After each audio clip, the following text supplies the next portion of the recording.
Hello and welcome to another episode of Nerds Amalgamated. I'm the Professor and my co-host is the DJ. How are you going, DJ? I'm going good. Holidays are coming up really soon and I cannot wait. I'm glad to hear that. I'm really upset. There's a great big mulberry. So there's a mulberry tree in the garden of my apartment that was hanging over the communal walkway. And it had this branch that was huge and almost ripe. And today someone went and snapped it off. Oh, Just snapped the whole branch off. no. Yeah. That sucks. No mulberries for anyone. Oh, what will the world be like now? Who will give me nice mulberries now that branch is gone? Who knows? So I take it you used the mulberries for your cooking? I was planning to. If there were any that were good, I was planning on picking them and having them with some strawberries and blueberries and stuff. Nice. Maybe make some pancakes. Oh, that would have been delicious. Yeah, there's a few more branches there that have some decent crops, but they're up way too high for anyone to reach. Looks like I'm heading down to get a ladder this weekend. I'll get one of those grip claw sticks, just like doink, yank it down, just put some mulberries in. Yep, I'm good. Yes, but speaking of that callous disregard for the life of that mulberry tree, where else do you reckon we'll find mulberries, DJ? I would say we can find them on Mars, but No, this segue's not working. Damn it. It's not working. There's life on Venus, maybe. We all thought it would be Mars, but apparently it's Venus. So the Royal Astronomical Society published a press release this week. They have identified phosphine in the clouds of Venus. The problem is phosphine is only ever made in very specific conditions that haven't been identified on Venus or by life. So the theory is that this phosphine is coming from microbes living in the Venusian atmosphere. So just to help me out here, so what is phosphine as an element? Is it so it's an element or just a? I think it's a compound. Yeah. So phosphine is looks like phosphorus and free hydrogen atoms. Ooh. Okay, so here we go. Pure phosphine is odorless, but technical grade samples have highly unpleasant odor like rotting fish due to the presence of substituted phosphine and diphosphane. Ooh. Yeah, so since this is a the other thing is though the phosphine will decay over time, and there's nothing apart from life or industrial process that can explain, or gas planets actually, that can explain the existence of, I think it's 20 parts per billion of phosphine in the atmosphere. So if Venus was a gas giant, we'd just say, that's gas giant weirdness with all the pressure and radiation and everything. But it's actually a rocky planet, and there's no known procedure by which you get phosphine out of a rocky planet. So this is really bloody exciting. Now comes the next part. Are we going to launch a rocket to it? Already done. Already done? Oh, yeah. Just coincidentally, another mission is going past Venus in the next few days, or in the next few weeks, I don't remember which. And it's they're going to retask it to investigate this while it goes past. Okay, so here we go. It's a rocket lab, yeah. So it'll be sending a small spacecraft to probe the clouds of Venus before NASA or other space agencies are able to do so. Okay. Does it have the name of the probe? Because there's one that is already existing and it was flying somewhere else, but just happens to be doing a slingshot around Venus. I've got one here. They said Rocket Lab. It's the private small company. And the small satellite is called Photon that plans to launch on its own electronic rocket as soon as 2023. Yeah. Okay, no, there's one that is going right now that is going to pass through the atmosphere of Venus very soon. You mean the Pioneer Venus one? No, it looks like it might be Parker probe. The Parker probe was going to the sun, and it will pass Venus on... Nope, sorry, my mistake. The Parker probe did slingshot around Venus, but is expected to arrive for its next pass at the sun this month. Okay, so for now it's just... okay, what about... Yeah, I've got one here. It's the Pioneer Venus 1, and... Pioneer launched decades ago, though. Oh, yeah, that's true. Yeah, so anyway, a probe is going past Venus very shortly. They will be checking out this biosignature while they're there. The interesting thing is, though, there's some debate about whether it could be contamination from Soviet probes. Because the Soviet probes, they sent, I think, 15 missions to land on Venus, all of which suffered from mechanical failures. They were designed to last, say, 30 minutes. A few of them lasted for over an hour. But the only probe on which all 4 cameras, or all the included cameras, worked correctly and uncovered the lenses correctly. One of the lens caps landed underneath one of the other instruments that was designed to inspect the soil. Yeah. Are you talking about the Veneras? Yes, the Venera probes. Oh, yeah. They're funny. Although you gotta give it to the Russians, they never stop trying. Yeah, well, Venus is regarded as being the closest planet to Earth. Like, people think Mars is a good place to live. That's only because Mars isn't coated in sulfuric acid clouds. Yeah. Hey, Venus has a closer gravity. The big issue is the atmosphere is awful for human life. Yeah, but that depends on what they will do after they establish that there is life on Venus. Like, wouldn't they? Like, they could try and terraform the place. No, I think if this is life on Venus, they would declare Venus a sort of preservation. Because you don't want to go there and contaminate the only known life outside Earth. You don't want to either kill it off or introduce your own microbes. You don't want to risk bringing any of it back until you know whether it's safe. Yeah. So even though theoretically you could build a blimp and float, say, 50 kilometers above the surface, where the atmosphere is Earth-like, where it's a standard temperature and pressure for Earth, you still wouldn't want to because of the sulfuric acid. And especially if this is life, it'll probably get banned. With this revelation, this does reestablish the debate about whether there's life out of space. Would you agree? Absolutely. That's literally the whole point of this. Yeah. And it also raises some interesting questions. How does this life live? Is it carbon-based? Does it have DNA? Where did it come from? Did it generate on its own? Is it an evidence of panspermia? Was it carried there by an asteroid that hit Earth? Or the other way around? Was Venus habitable billions of years ago?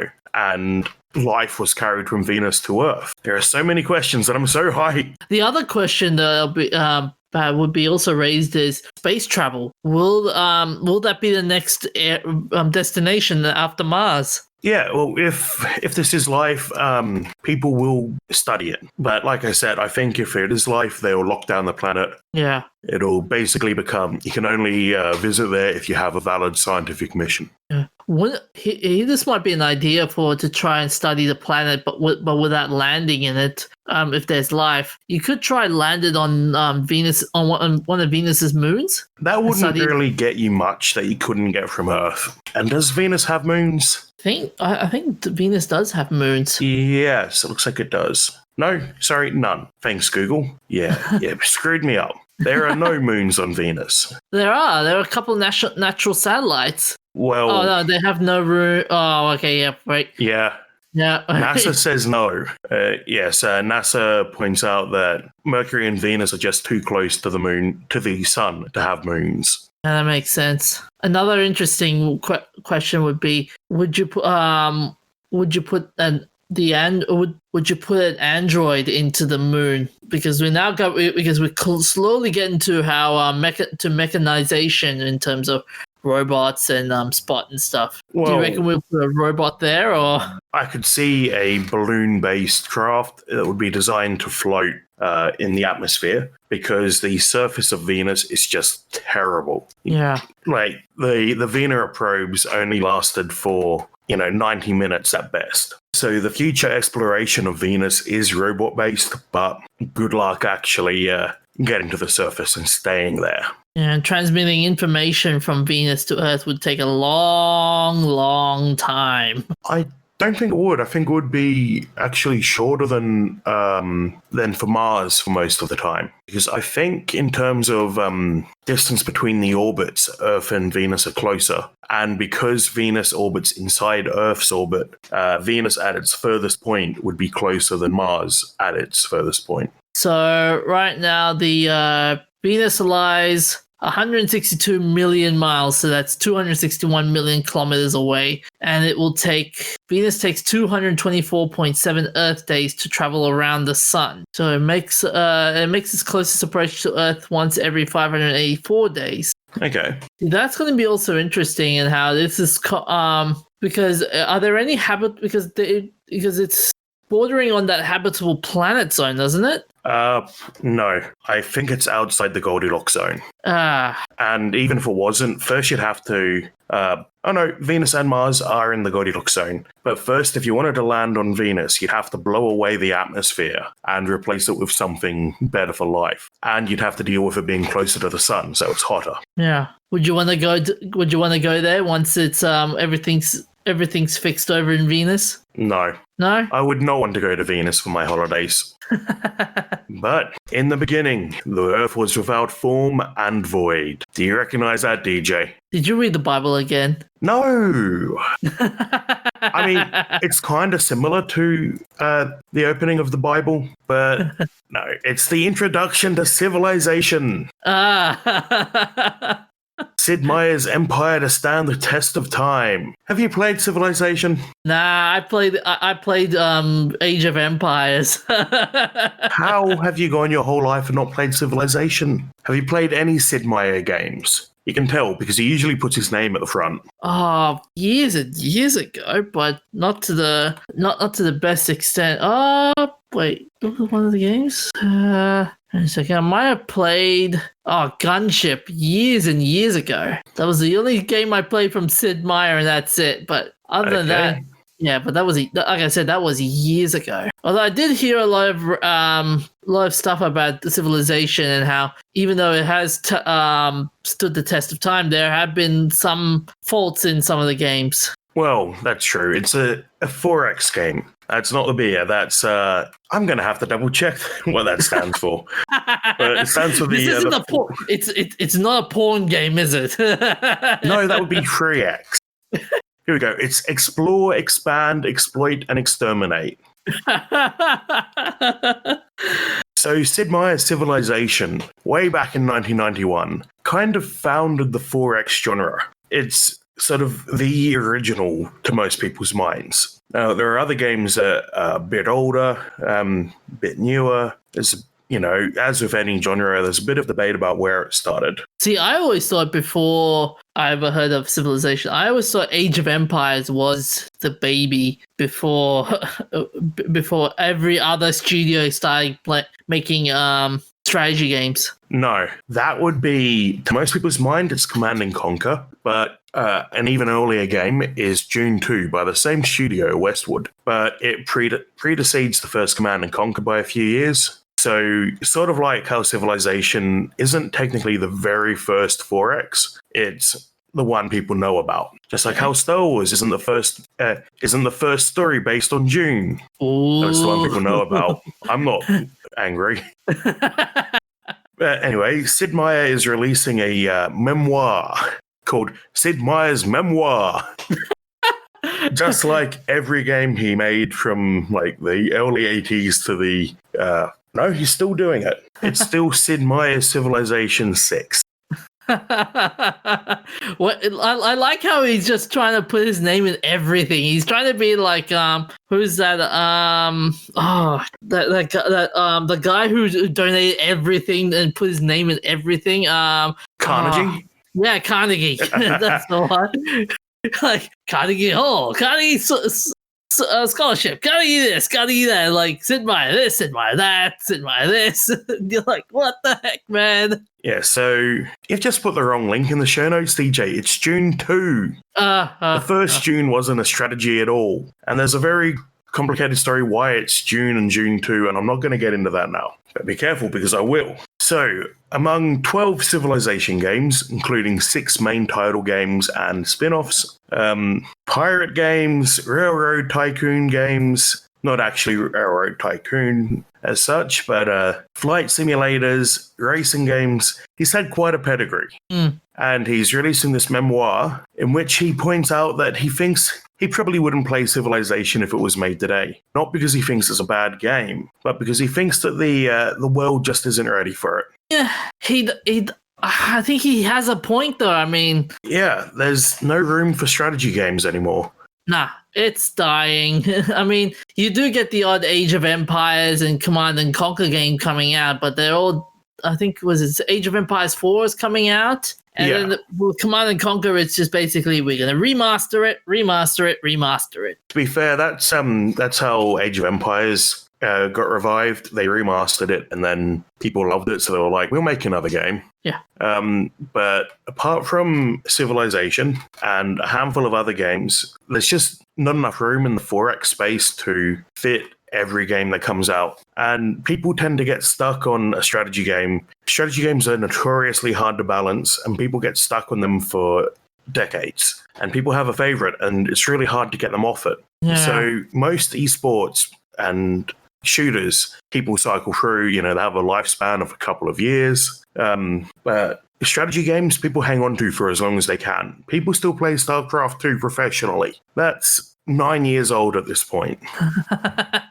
But a game of Civilization also takes a lot of time. Yeah. So I think it's also less popular because it does take a lot of investment to get into a game of Civilization. Yeah. And then not to mention, like, there are some strategy games, but they've been going into the mobile phone market, though. Yeah, the mobile phone is both a good and a bad place because it works well for turn-based games. You can take as long as you want. You can get through a turn sitting on the bus in the morning. And it's awful because the screen is so damn tiny.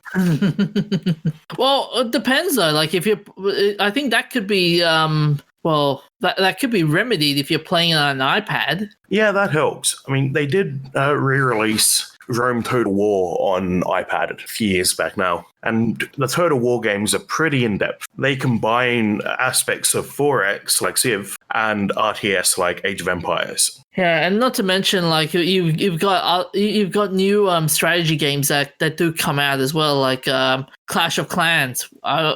Although... Yeah, that's sort of strategy catering for the mobile market. Yeah. As opposed to, say, Aurora 4X is nuts. It's a sci-fi, like, Stellaris on steroids. Wait, what's it called? Aurora 4X. So Stellaris on steroids. You could never fit that on a mobile phone. You couldn't even fit regular Stellaris on a mobile phone.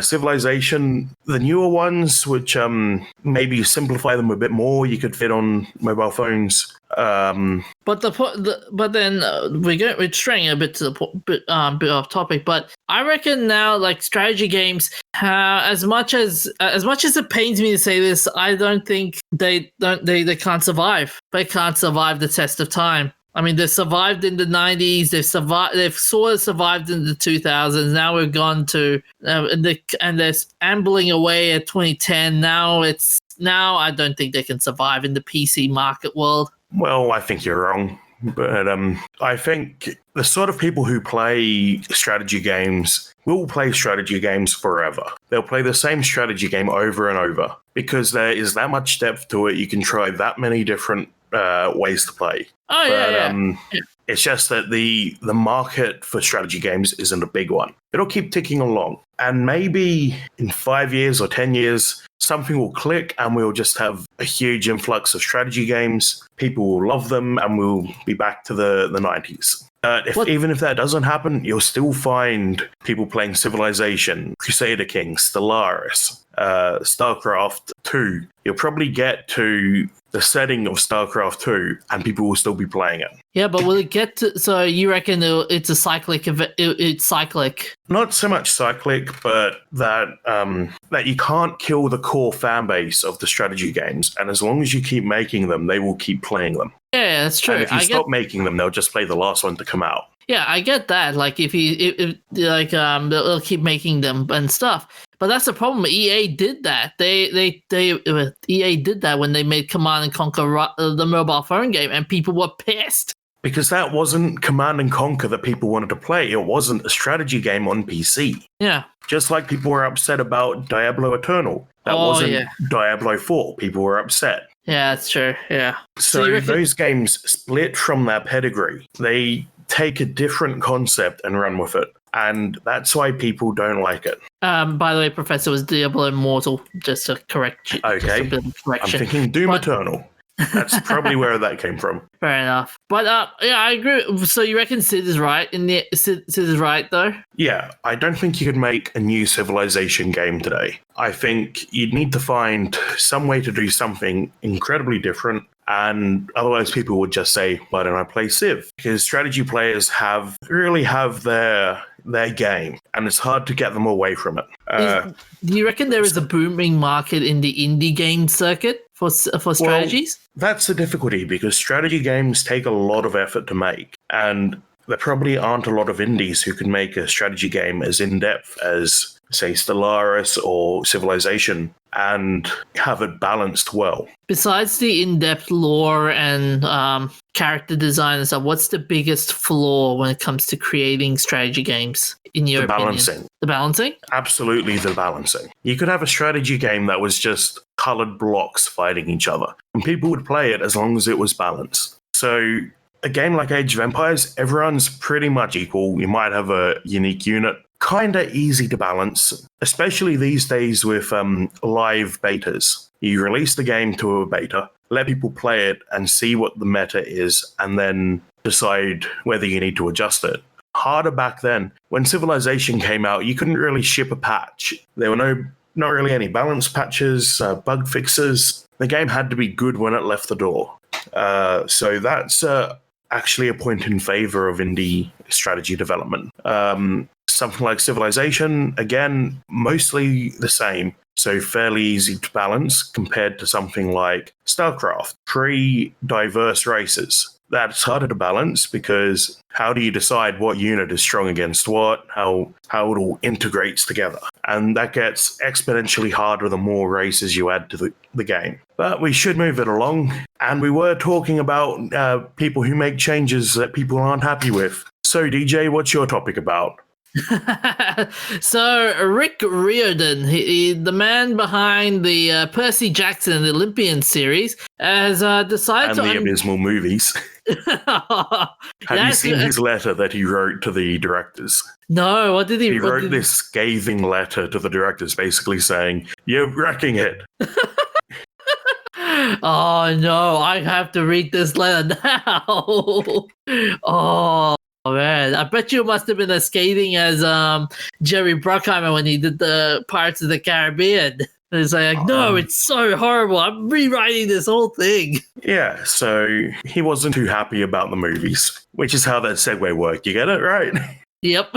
There we go. Good man. So he's taken it to social media saying that he's developing feature adaptations of the Kane Chronicles. So for those who are not familiar with the Kane Chronicles, it's basically taking to another journey of mythology as exploring the Egyptian gods through the eyes of Sadie and Carter Kane. And the first of the 3 books in the series is The Red Pyramid, which was published in 2010. And it's followed by The Throne of Fire, The Serpent's Shadow, and Serpent Shadow, sorry. So the series will be set in the same universe as Riordan's Camp High Blood Chronicles and Magnus Chase and the Gods of Asgard. So yeah, that's interesting. And this is not the first time he's streamed his announcements. So the interesting part. Kane Chronicles is one of his books. Yeah, it's one of his books, and it's coming to Netflix. And he's working with the team on the movie or on the series. Yeah. Maybe this will go well. Can it though? I mean, there are moments where where authors of the show would just quit like halfway into the project. Yeah, like the Avatar writers. Oh, yes. How can I not forget that one? And thinking about it, I've never read the books, but do you know if they cross over at all? Is it with the Avatar? The Riordan books. I don't think they do cross over whatsoever, but it would be interesting. Okay, I was going to say it's a bit of a shame that Disney owns Percy Jackson, but Netflix owns Kane. Yeah, that's going to be an interesting scenario. Well, if they're separate storylines, it's fine. If they ever want to do a crossover, it's a pain. Like how Spider-Man's always been owned by Sony, and the rest of Marvel has been owned by Marvel up until, a few years ago when they got permission to put Spider-Man back in Avengers. Yeah. So he said on his stream, he said, "Hey guys, an exciting announcement on social media concerning the Kane Chronicles. We're developing the series. We're working this deal since last October. About the same time we started working on Percy. I'm so glad I can announce it. That's all I can say for the moment, but stay tuned. I will try and answer the questions during the Towers of Nero tour events." So that'll be one thing that I'm going to be I'm going to be worried about is how many retcons are they going to do in the Netflix series, because if there's one thing for sure is that a book adaptation is great. A book to movie adaptation is great. No, I'm not saying anything wrong with that. But what I'm worried about is when people start twisting the material, and you go, "Hang on, you're twisting the narrative of the whole thing." Yeah, well, that's one of the big things in his grant about Percy Jackson, about how they absolutely, like, even from the first paragraph, he points out that they've absolutely wrecked the long-term narrative by aging the characters. Ugh. Yeah, so in the first Percy Jackson story, the characters are 12 and have 4 years to save the world before the prophecy destroys it or whatever, when Percy turns 16. I'm just skimming through his letter again, and he says that in the movies, Percy was 17. So he's taking a kid series and trying to make it, well, they're trying to make it a young adult series. Now, it does kind of work out. A 17-year-old, you could kind of fit it in 16 or 17-year-olds, and then have the prophecy happen when he turns 21, which, traditionally is sort of an age of adulthood. Yeah. He points out that it would be like making Harry Potter, the first Harry Potter, a teen movie. And that's also going to be interesting. Like, the other question I'm going to be that's the other thing I'm going to be worried about is how they're going to characterize. Are they going to take liberties in the characterizations of the main characters? Like, remember that was it Artemis Fowl and how they made him? We don't talk about that. I haven't watched it, but I've heard enough of it. We don't talk about the Artemis Fowl movie. Boy, that was a terrible movie, wasn't it? Yeah, like literally getting every single theme of the story wrong. Casting entirely the wrong characters for literally every character. Oh, man. I used to love Artemis Fowl. It's like, thanks a lot, guys. Now you ruined it for me. Well, I'm never going to watch it, so it doesn't ruin it for me. Unless maybe I do an awful movies night or something. Oh, man. Hang on a second. I'm just trying to find out the main characters for this one. So in the main series, so Carter Kane, he's a 14-year-old son, and his sister is 12 years old. Okay, so sort of the same age range as Percy Jackson. Yeah. So the interesting part is doing this on Netflix. That's with the recent troubles that Netflix has gotten themselves into. Is this will this win people over? I think people are really blowing that cuties thing out of proportion. Look, I think it's just as creepy as the rest of you, but it's one movie from one director on one streaming platform. It doesn't mean all of Netflix is shit. Stranger Things is still good, mostly. Mostly. Season 3 wasn't as good, but Yeah, that is true. That is true. But the other question, but then in terms of that one, like, you reckon we will see Percy Jackson fans going over like, hey, a new trilogy, cool, from the same author. Let's watch it. There are no Percy Jackson fans of the movie. As I understand it, nobody liked the movies. That's true. No, so any Percy Jackson fans who see this are probably familiar with the series already from the books. But I will leave you with this line from the letter that he wrote to the producers, and hopefully they don't stuff up the next one. When I first read the script, I'll admit I was plunged into despair at just how bad it was. If I were intentionally trying to sabotage this project, I doubt I could have done a better job than this script. So I really hope they let him actually have a say for this one, because it must be crushing to have your creation wrecked like that. Yeah. So we'll just pause for a moment for a bit of an advertisement, then we'll be back with the games we played and our shout-outs for the week. So what you been playing, DJ? Playing Hyperscape. And what is that? That is another battle royale game that's that's made by Ubisoft. Okay. First person shooter as well. So the story goes, it takes place in the year 2053 in Neo Arcadia, which is part of a metaverse, and this is where you can play battles against each other in a sport called Crown Rush. And it's similar to the whole thing is similar to the Oasis in the Ready Player One series. So it's a battle royale set in the Oasis. Yep. How does that work? So you get three. So you get three. So you teams of three, and you get two weapons and 2 perks. And they're interchangeable as well. So you can change. So if you have like a reveal or a wall perk, you can change it to maybe a ball or a shield. And guns. The cool thing about this one is if you get the same gun, you can upgrade it. Like fuse it, and it will be like low cooldown rates or faster fire rate or more firepower. Okay. So how do you feel about it? Very fast, and I played it for about 30 minutes, and man, it is insane. It's insanely fast, very quick. It's like playing Call of Duty. Okay. The biggest. How long does a match last?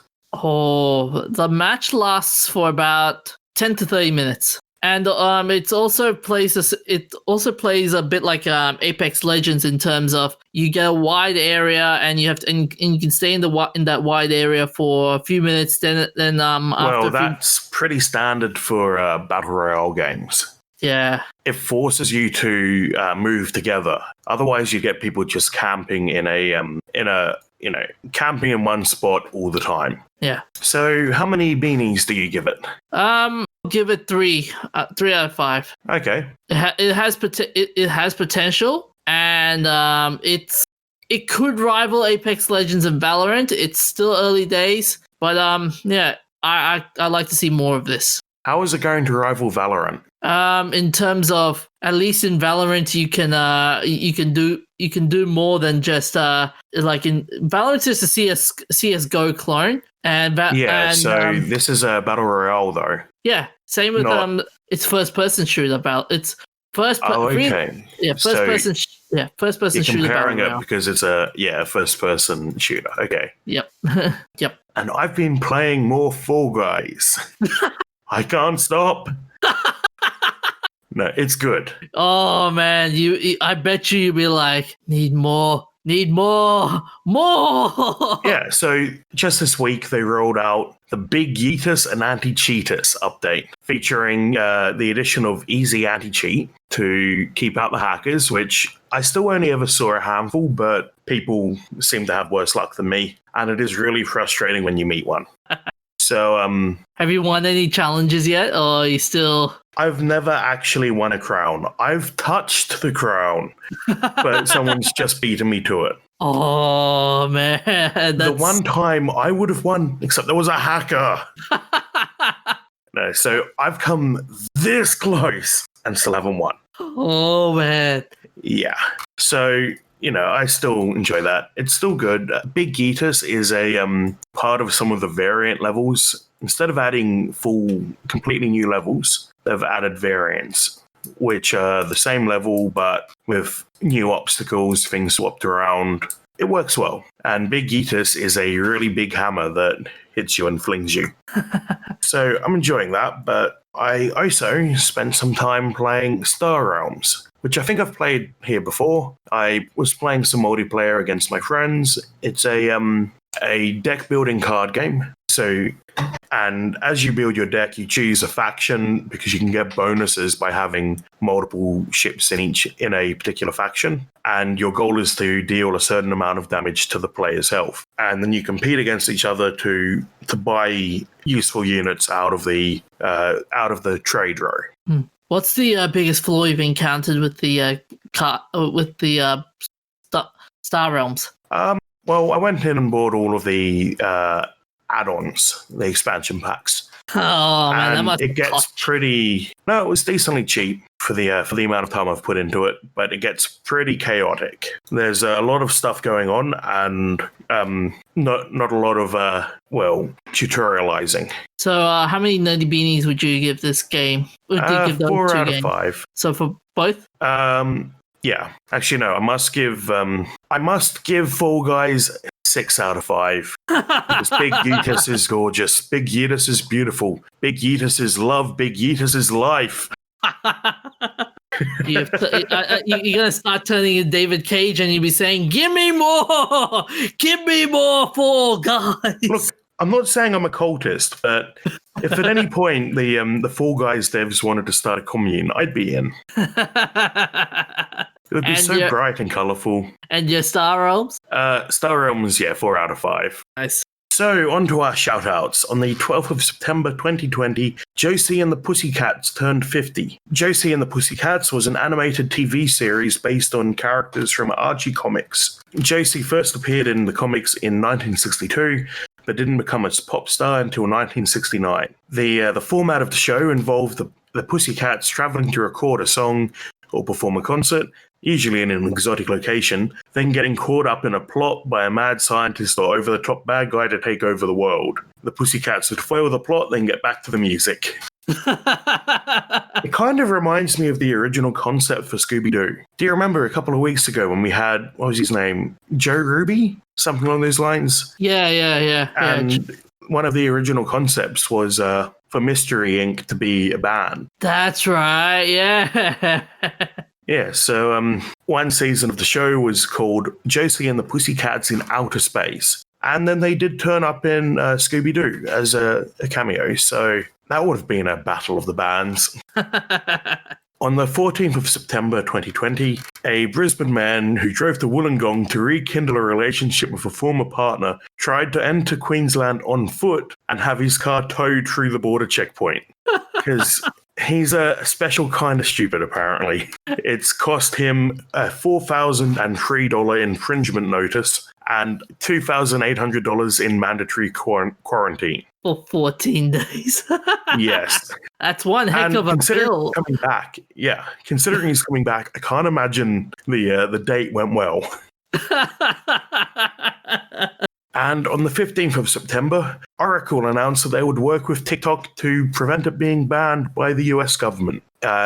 In short, the proposal is that Oracle would handle TikTok's business outside China and process all data on servers hosted outside China, which, considering how well Zoom did when they said, we don't let non-Chinese data go through China, and how well, Oracle's got a bit of a reputation in tech circles. So basically, TikTok has acquired, so Oracle has helped partnering with TikTok as a PR thing. No, it's because TikTok would be banned and Oracle has tons of servers and Larry Ellison loves money. Yeah, good point. Yeah. So he's going to find some way to monetize this. On the 14th of September 1851, James Fenimore Cooper passed away.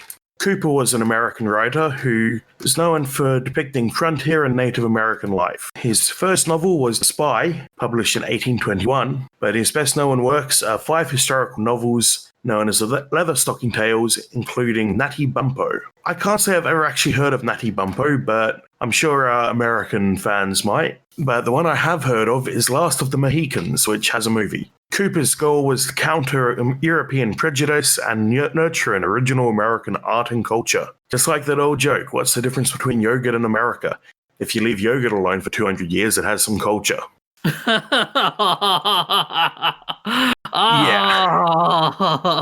I still hear that sort of joke a lot. People think America doesn't have culture. It has culture. Sure, you might not like it, but it has it. I was hearing years ago that apparently Australia has no culture. I'm like, really? We don't have culture? Hey, if we don't have culture, then what the hell was all this put a shrimp on the barbie? That's our culture. We put the shrimp on the barbie. Except it's not shrimp, it's prawns. You dirty, rotten foreigners can't speak English. That's still going to get taken out of context. Yep. No, but seriously, how they got an Aussie to say shrimp, I have no idea. Cooper died at 61 in Cooperstown, New York. Was it named after him? Cooperstown? I think so. Yep. It's named after him. Cool. Actually, no. Wait. Misinformation. It's actually yes. William Cooper. Yeah, his who dad. Was the father, yes. My dad named this town and I'm going to die in it. You can't take me away. On the same day in 1982, Grace Patricia Kelly died. Grace, also known as Grace of Monaco, was an American film actress who appeared in several movies and became Princess of Monaco by marrying Prince Rainier III in April 1956. Grace was in High Noon with Gary Cooper, the romance comedy musical High Society with Bing Crosby and Frank Sinatra, and 3 Alfred Hitchcock suspense thrillers, Dial M for Murder, Rear Window, and To Catch a Thief. She retired from acting at 26 when she married the Prince Rainier. She died from injuries in a car crash at 52 in Monaco Hospital. The car crash was caused by Grace having a stroke in the middle of driving. Damn. Oh, that's unfortunate. Yeah. I mean, I can't imagine, I don't know how good stroke treatment was in the 80s, but having a stroke while driving just really doesn't help things. Yeah, so it's saying that she was driving back home when she had the stroke. As a result, she lost control of a 1971 Rover P6 and drove off the steep winding road and down the 120-foot mountainside. Her daughter, who was in the passenger seat, tried but failed to regain the control of the car. Oh, did the daughter make it? Yeah, the daughter made it. Yeah. Don't sound so sad. At least someone made it. Yeah, I know, but it's such a shame, though. I mean. Yeah, it's very unfortunate. On the 14th of September 2015, Frederick Adrian DeLuca passed away. He was an Italian-American businessman, best known as the co-founder of Subway. In 1965, he borrowed $1,000 from a family friend, Dr. Peter Buck, no relation to our former co-host. Buck had suggested that DeLuca found a sandwich shop to make money to study medicine. Originally, the name was Pete's Submarines, which sounded like Pizza Marines. So they changed to Pete's Subway. And I like how his plan was a fast food venture that provides a healthful, less fattening bill of fare. Well, that's still their market these days. I thought it was Eat Fresh. Well, yeah, but it's also the health things. Yeah, but do people really want to go? Do people go Subway nowadays? I mean, yeah, people go to Subway. He died at 67 from leukemia in Lauderdale Lakes, Florida. On to the famous birthdays. On the 14th of September 1879, Margaret Sanger. She was an American birth control activist, sex educator, writer, and nurse. She popularized the term birth control and opened the first birth control clinic in the US. She established organizations that evolved into the Planned Parenthood Federation. She drew a sharp distinction between birth control and abortion and was opposed to abortion through the bulk of her career. Unfortunately, she also supported eugenics. So, all for birth control, against abortion, all for eugenics. You win some, you lose some. Mm-hmm. In 1916, she opened the first birth control clinic in the US before being arrested for distributing information on contraception, because apparently at the time it was illegal to want birth control, which is proven to reduce abortions. So she was against abortion because abortion was illegal at the time and people would go and get abortions from dodgy people in the back alley. She believed that while it was sometimes justified, it should generally be avoided and consider contraception the only practical way to avoid them, which again, I don't get why people were against, this is going to get political, but I don't get why people are against birth control and against abortion. You can have one or the other. I think I think it comes down to the whole right to life scenario. Yeah. And let's not get that political. Nah. Yes, Margaret Sanger sounds like a very intelligent person. She was born in Corning, New York. I said it's pretty crazy to think that you could be arrested for telling people how to not get pregnant. Like, you reckon the cops ever just roll up and, knock on your window and make sure you're not using contraception? Can you imagine, they just waltz up into your house and they go, "Hey, buddy, are you wearing that? Are you wearing protection?" And if they catch you, they just haul you off and throw you in jail. I'm just imagining, them having, fire trucks with the ladders on the roof. And because people in America tend to have multiple stories. So they just roll along and just pop up to the window and look in and they're like, "Contraception check? Yep, all good."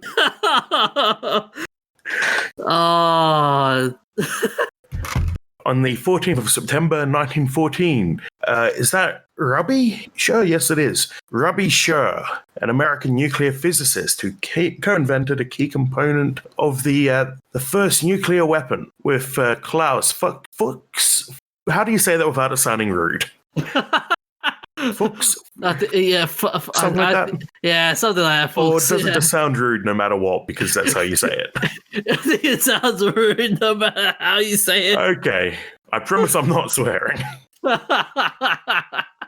They developed a key component of the triggering mechanism, the Fuchs-Scher polonium-beryllium modulated neutron initiator. On July 16, 1945, Scher was present at the Trinity test, and he recalled thinking, "This is the greatest scientific experiment of all time." Before they looked in horror. Yeah, it's like, cool, it works. Downside, we've just made a massive killing machine. Plus side, it didn't set the atmosphere on fire. It's like those. It's like watching those tragic those videos yeah, it's gonna be cool, and then you go, "No, holy moly, you it's slow motion." Yeah. So Scher published over 100 articles in scientific journals during his career. And on the 14th of September 1947, Nigel John Dermot Neal, better known as Sam, an actor, writer, producer, director, and vineyard proprietor. Now, people say that he's from New Zealand, but we know he's really an Aussie, just like Farlap and Pavlova and Lamingtons. His first achieved recognition in the 1977 film Sleeping Dogs. He was in My Brilliant Career, Omen 3, The Final Conflict, Possession, A Cry in the Dark, Dead Calm, The Hunt for Red October, and The Piano. The Hunt for Red October is an interesting one. He played the most Kiwi Russian naval guy in history. That whole movie's a bit weird. Nobody on that boat has a Russian accent. I like how Sean Connery, a Scotsman, played a Russian. You're like, what the heck? So what was the other thing? What was the other thing you were saying that was that's Australian? But yeah, he's an Aussie. The Kiwis want him, but he's an Aussie. Yeah, so you said Farlap, Pavlova, Lamingtons. Have you tried? Okay. So Russell Crowe, apparently. Oh, speaking of this is going to be straight a bit off topic. Have you tried the Lamington chips? When they were around? No. Oh, don't try it. To quote a horror movie line, there are some things man are not meant to tamper with. Okay. But with Sam Neill, I like it. My favorite role with Sam Neill would be the Jurassic Park. It will always be Jurassic Park. Yes, he's good in that. Apparently, he was one of the candidates to succeed Roger Moore as James Bond. He now runs a vineyard called Two Paddocks in Queenstown. He says that he'd like it to support him, but he's afraid it's the other way around. He says, "It's a ridiculously time and money-consuming business. I would not do it if it was not so satisfying and fun, and it gets me pissed once in a while. He names his farm animals after film industry colleagues. I wonder what he named Sean Connery as. A sheep. It's like Tim Curry can be the chicken, Alec Baldwin, you're the goat. James Earl Jones, you can be the sheepdog. On to the events of interest. On the 14th of September 1959, a Soviet probe reached the moon. This was the first man-made object to collide with the lunar surface. This gave the Soviets the lead in the space race and prompted greater effort by the US to develop its own program. In 1957, they had shocked the US by launching Sputnik, the first satellite into orbit. Then in 1959, they launched a rocket carrying the flag of the Soviet Union, which crashed into the moon's surface. I'm not sure whether it was supposed to crash, but it did it. Washington congratulated the scientist who managed it, but pointed out that just because the flag was there, the Soviets had no territorial rights. On the 14th of September 1752, the British Empire adopted the Gregorian calendar, skipping 11 days. So they went from September the 2nd to September 14th overnight. This was the Calendar New Style Act 1750. Great Britain and the colonies, including parts of the now United States, adopted the Gregorian calendar. And the reason they had to adjust was because the Gregorian calendar accounts for leap years, based on the Caesarean calendar, which didn't account for leap years. Although in Great Britain, the Act doesn't actually mention Pope Gregory, who the Gregorian calendar is named for. And I called it the Caesarean calendar. It is apparently the Julian calendar. But I'm sure you got what I was talking about. Mm-hmm. Curiously, though, could you imagine if the world decides to revert back to from the Gregorian calendar to the Julian calendar or the Caesarean calendar? It would be a pain. We'd learn to live with it, but it would be a pain. And every now and then you hear about, I think it was the French tried to have a 10-day week. They wanted to make a metric calendar and realized it just doesn't work. On the 14th of September 2013, RoboCroc premiered. The film RoboCroc starred Colin Nemec and Lisa McAllister. The plot is a rocket carrying nanorobots crash land shortly after takeoff into a zoo. The bots are released and find their way into a massive crocodile. The Croc, now programmed to kill, to target anything and anyone for its next meal. Where would we be without ridiculous sci-fi movies? Nowhere. Nowhere at all. But I wanted to say, what would Steve Irwin do at this scenario? He'd jump on it. I bet you he will say this. Crikey, there she is. A nano-controlled RoboCroc. Please stop. This is the end of the episode. Stop. But it'd be fun though. No. So that's all we have for tonight. Do you have anything to add, DJ? They could find us on Facebook, Instagram, Twitter. That's not canon.com, where we're an archive of our old episodes. And they can also find some new podcasts, like the Misfigured Life podcast, which is basically an educational podcast that respects your time and absolutely nothing else. And it also talks about realistic steps to accomplish projects and tasks. Sounds fair to me. Yep. They can also find us on Pod Hero. Yes, on Pod Hero for $5 a month, you can support us and the other That's Not Canon podcasts. By just listening to our podcast, that $5 is automatically split across all the podcasts you listen to. And we would like to say every bit helps, guys. And without your support, we won't be delivering awesome content like this. So please help us. Give us some support, and we'd like to hear from you. Yes, and you can check us out on Facebook and send us a message there. But that's all we have for tonight, so take care of yourselves, stay hydrated, and we will see you next week. See you guys.